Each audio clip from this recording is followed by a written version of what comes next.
Hey folks, I had to come back to this Kalos guitar.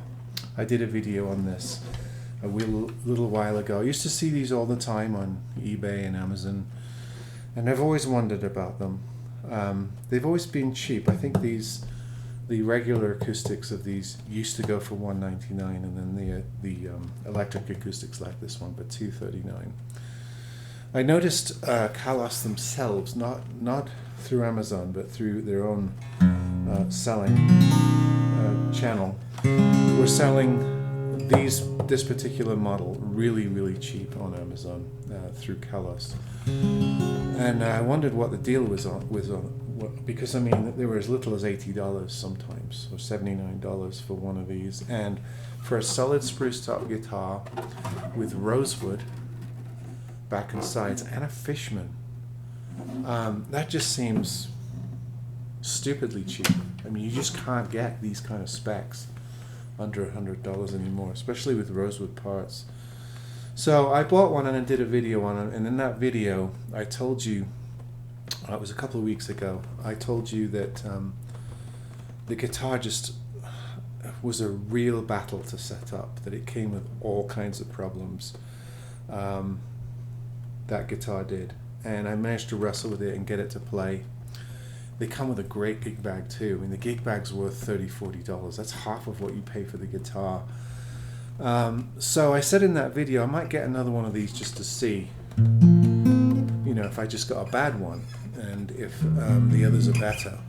So I ordered another one, and I got this one, and all the same issues in the setup. Immediately. I mean, it took me a long time to dial this guitar in, and it needed the kind of work that those of you who are fairly experienced with guitar setup might be able to do, but those of you who are beginners at setting up your own guitars, you would have returned this. If it had been bought for a gift, it would have been returned.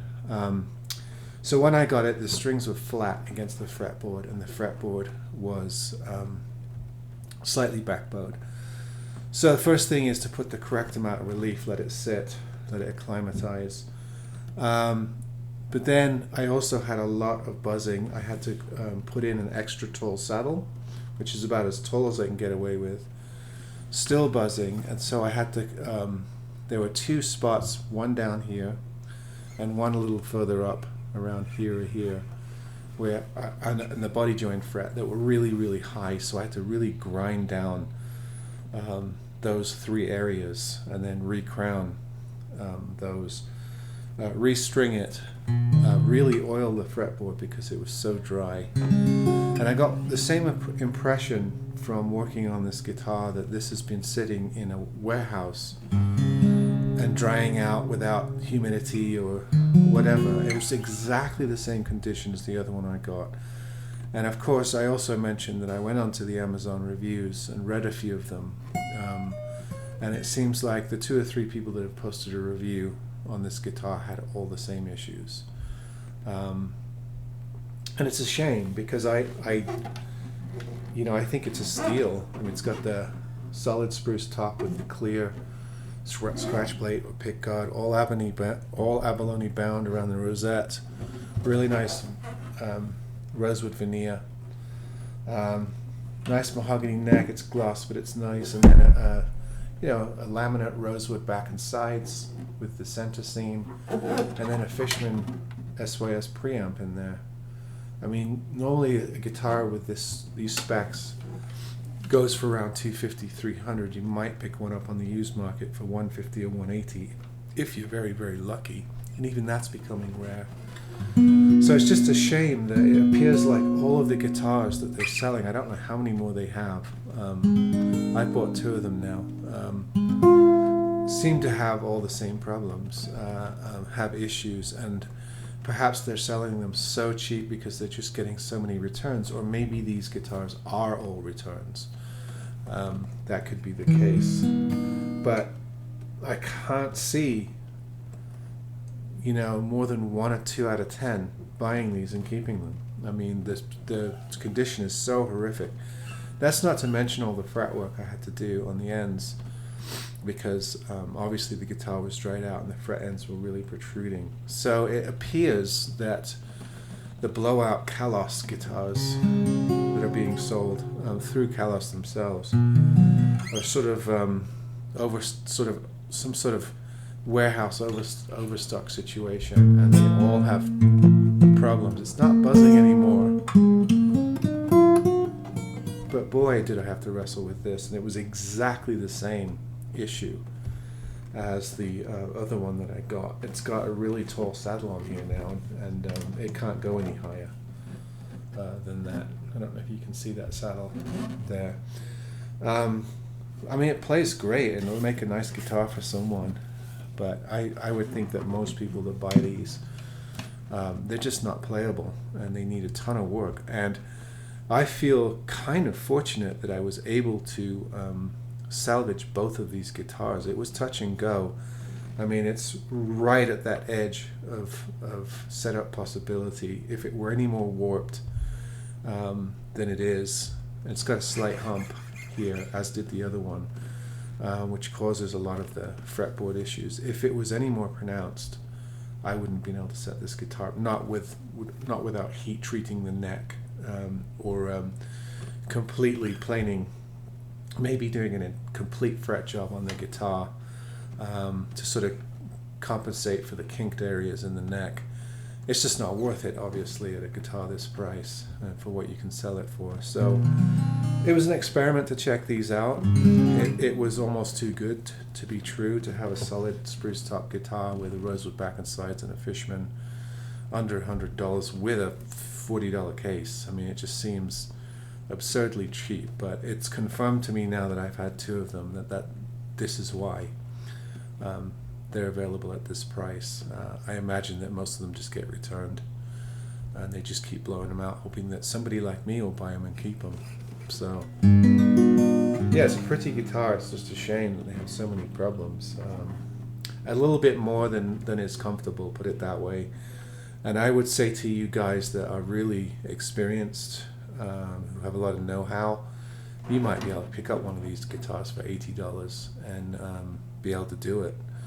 I'm sure if I can do it, a lot of you can do it. But if you don't have, rudimentary setup skills, if you can't do like fret work, if you can't level frets or deal with high frets, then you're not going to be able to set this up, because both of the ones I needed a lot of fret work. It probably could have used an entire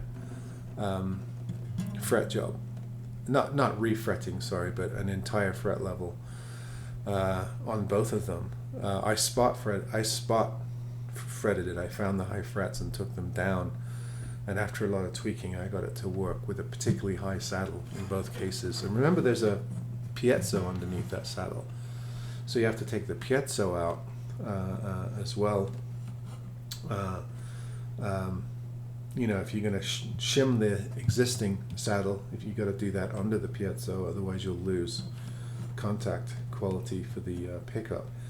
I didn't do that. What I did in my case is I just put in a whole new, really tall saddle, cut it down to size for this to work. I couldn't use the old saddle or the existing saddle. So I just thought to report that, because some of you might watch that first video and go, oh, that's cheap, I'll have a go at that. Well, yeah, they all have these problems. But if you can do the work and you want to take the risk, they're pretty nice guitars. They just, they're warped, they're problematic, and they really should say on the ad or on the listing that these are seconds. They really should, because they just have too many issues for them to be new guitars.